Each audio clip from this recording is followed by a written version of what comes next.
अस्सलाम वालेकुम नाज़रीन। आज मैं आप लोगों को 3 खबरें देने वाला हूँ। 3 खबरें इकट्ठी होंगी। इसमें पहली खबर जो है, नसीम शाह ने आउट करने के बाद गुरबाज पर जुमला कस दिया।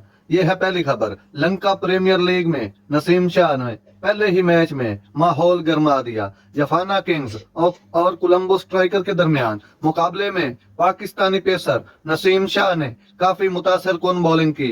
खास तौर पर उन्होंने जफाना के अफगान ओपनर रहमानुल्लाह गुरबाज को आउट करने के बाद वालेहाना अंदाज में जश्न मनाया। जब अफगान बैटर नसीम शाह के करीब से गुजरने लगे तो उन्होंने कोई जुमला भी कसा, ताहम गुरबाज ने तनाजा छेड़ने के बजाय डग आउट की जानिब कदम बढ़ा दिए। मैच के बाद नसीम शाह और रहमानुल्लाह गुरबाज आपस में गपशप करते दिखाई दिए। दोनों ही के चेहरे पर मुस्कुराहट थी। नंबर 2, दूसरी खबर यह है, लंका प्रीमियर लीग बाबर आजम की शर्त से जुए की कंपनी का लोगो उड़ा दिया गया।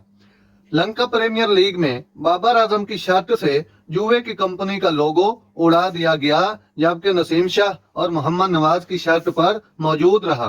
कोलंबो स्ट्राइकर से मुआहदा करते हुए ही बाबर आजम ने वाजे कर दिया था कि नाम बदलकर जुआ करवाने वाली सैरोगेट कंपनी की तशहीर करने वाली शर्त इस्तेमाल नहीं करेंगे। फ्रेंचाइज ने भी उनके फैसले का एहतराम किया।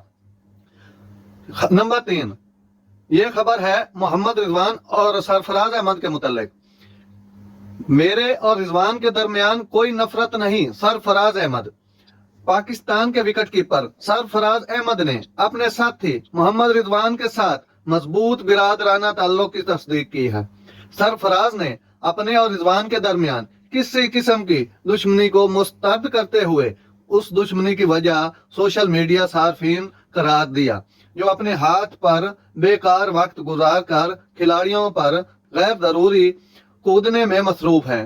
सरफराज ने कहा कि मौजूदा पाकिस्तानी टीम बहुत अच्छी तरह से मुतहद है, तमाम खिलाड़ी बिरादराना रिश्ते में शरीक हैं। तो नाज़रीन, ये थी आज की। अगर आपको अच्छी लगी हो तो आप सब्सक्राइब जरूर कीजिएगा मेरे चैनल को। शुक्रिया। अल्लाह हाफिज।